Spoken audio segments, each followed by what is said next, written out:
क्या यहाँ से स्टॉक मार्केट में और गिरावट आ सकती है? ये सवाल काफी सारे लोगों के मन में इस वक्त आ रहा है। क्या यहाँ पर अभी आपको और पैसे लगाने चाहिए, वेट करना चाहिए?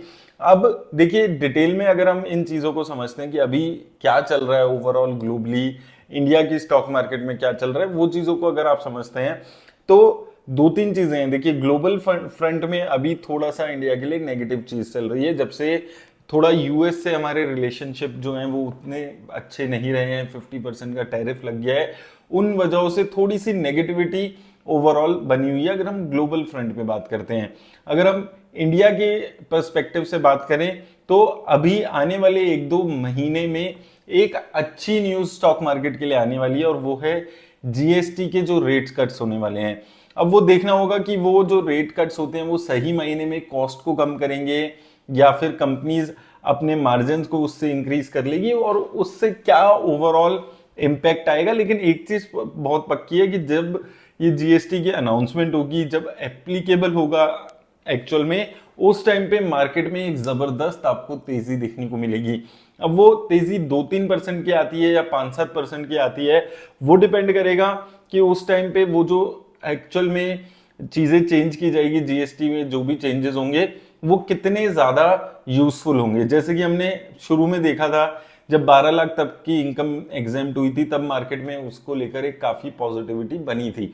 हालांकि वो जो कंजम्पशन की उम्मीद थी 12 लाख की एग्जेम्पशन की वजह से, वो कंजम्पशन अभी भी इंडिया की जो कंपनीज हैं, स्पेशली जो लिस्टेड कंपनीज हैं, उनके रेवेन्यूज में, उनके प्रॉफिट्स में रिफ्लेक्ट नहीं हो रही है।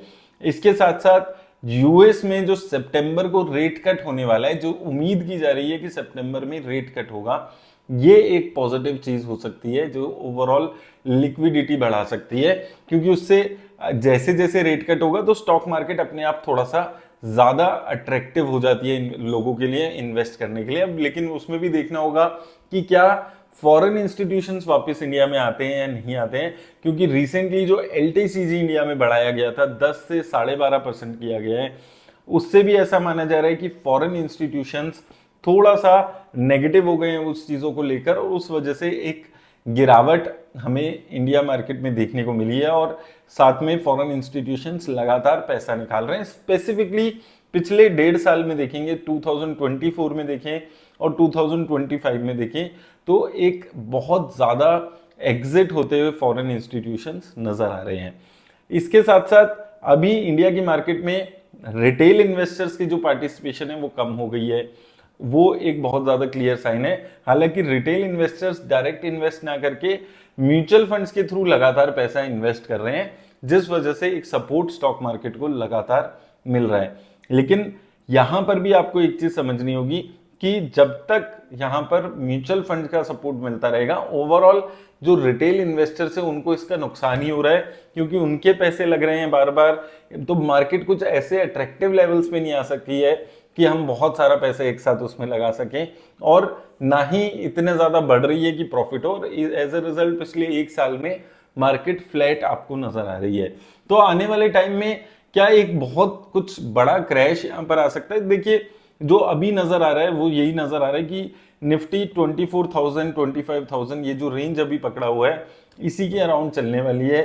सारी नेगेटिव न्यूज इसमें प्राइस्ड इन है, सारी पॉजिटिव्स यहाँ पर प्राइस्ड इन है। इसके अलावा कुछ फैक्टर्स जो हमने बात किए हैं वो बहुत ज्यादा मायने रखेंगे, जिस वजह से मार्केट में उतार चढ़ाव आपको देखने को मिलेगा। सबसे इंपॉर्टेंट चीज, जो क्वार्टरली नंबर्स आ रहे हैं, देखिए हम पिछले 6 महीने से मैं लगातार आपसे बात कर रहा हूं, Q1 में नंबर्स कैसे आएंगे उस पर डिपेंड करेगा। लेकिन Q1 के अभी जो रिसेंटली रिजल्ट्स आए थे, काफी डिसअपॉइंटिंग नंबर्स आए थे। फिर हमने बात की अभी उससे पिछले क्वार्टर्स के भी सेम चीज देखने को मिली थी, और अभी जो कंपनीज की कमेंट्री आ रही है वो H2 की आ रही है, यानी कि जो सेकंड हाफ है, जो अक्टूबर से शुरू हो रहा है, वहां से काफी कंपनीज पॉजिटिव हो रही हैं कि वहां से उनको एक अच्छा उछाल नंबर्स में अपने देखने को मिल सकता है। तो अगर उस टाइम पे वो उछाल देखने को मिलेगा तो ओवरऑल एक अच्छा जो गेन्स है वो मार्केट में आपको सितंबर अक्टूबर से आपको ओवरऑल देखने को मिल सकते हैं, जो कि एक काफी पॉजिटिव चीज मार्केट के लिए साबित हो सकती है। जो एक ओनली कंसर्न यहां पर है वो वैल्यूएशंस का है, क्योंकि ऑलरेडी 1-1.5 साल हो चुका है मार्केट में रिटर्न्स नहीं आ रही है, और इसके अलावा पॉजिटिव जो नेगेटिव्स हैं वो भी प्राइस्ड इन हो चुके हैं। अब 50% जो टैरिफ था वो भी लग चुका है, वो भी प्राइस्ड इन हो चुका है, तो भी हमारी मार्केट में कोई बहुत ज़्यादा असर नहीं देखने को मिला है, क्योंकि ऑलरेडी 1.5 साल से रिटर्न्स नहीं आई है। जितने भी इंडेक्सेस हैं नेगेटिव हैं, जितनी भी लार्ज कैप कंपनीज हैं मेजरली सारी 52 वीक लो पे चल रही है, तो ऑलरेडी जितनी भी नेगेटिविटी है वो यहाँ पर आ चुकी है। और इन सारी नेगेटिविटीज के बाद भी जो निफ्टी 50 इंडेक्स है वो 24,000 के आसपास ही रोम करते हुए नजर आ रहा है।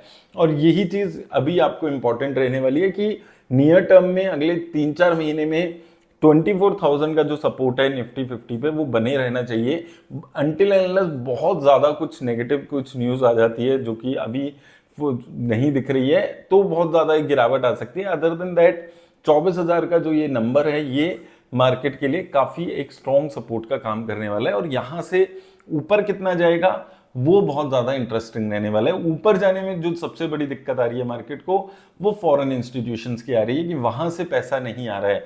अगर आप देखें, हम डेली आपको सेलिंग देखने को मिलेगी, कभी 6,000 करोड़, कभी 2,000 करोड़, कभी 5,000 करोड़, और एक साल में अगर हम देखते हैं पिछले, और आप देखेंगे तो लगभग 2 लाख करोड़ रुपए मार्केट से निकाल चुके हैं फॉरेन इंस्टीट्यूशंस। पिछले साल 3 लाख करोड़ रुपए निकाले थे।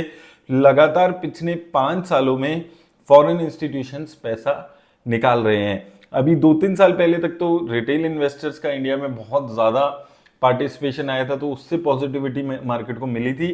क्या अब यहां से फर्दर पॉजिटिविटी बनेगी, वो एक बहुत बड़ा क्वेश्चन मार्क इंडियन मार्केट के लिए रहने वाला है। लेकिन यहां से जो एक चीज अभी समझ आ रही है कि 24,000 एक जबरदस्त सपोर्ट का काम कर रहा है, तो उससे नीचे मार्केट जाना बहुत ज्यादा मुश्किल लग रहा है यहां से, अनटिल अनलेस कुछ बहुत ही खराब न्यूज आती है। लेकिन ऊपर के लेवल्स पे 25,000, 25,500 ये जो रेंज है, ये मार्केट में अभी और आपको 2-4 महीने शायद झेलनी पड़ सकती है। तो उसी हिसाब से मेंटली अपने आप को प्रिपेयर करके रखिएगा। स्टॉक स्पेसिफिक रहेंगे तो ज्यादा अच्छी बात है, और म्यूचुअल फंड्स में भी थोड़े से कम रिस्क की म्यूचुअल फंड्स जो कि वैल्यू ओरिएंटेड कंपनीज में पैसा लगा रहे हैं, ऐसे म्यूचुअल फंड्स को पकड़ के इन्वेस्ट करेंगे तो शायद आपको एक बेटर रिजल्ट्स इस मार्केट कंडीशंस में मिल सकते हैं। तो ये मेरे को जो लग रहा है, ये मेरा एनालिसिस है। आप भी कमेंट सेक्शन में जरूर बताइएगा आपको लगता है मार्केट में और यहाँ से कितनी गिरावट आपको देखने को मिल सकती है। धन्यवाद दोस्तों।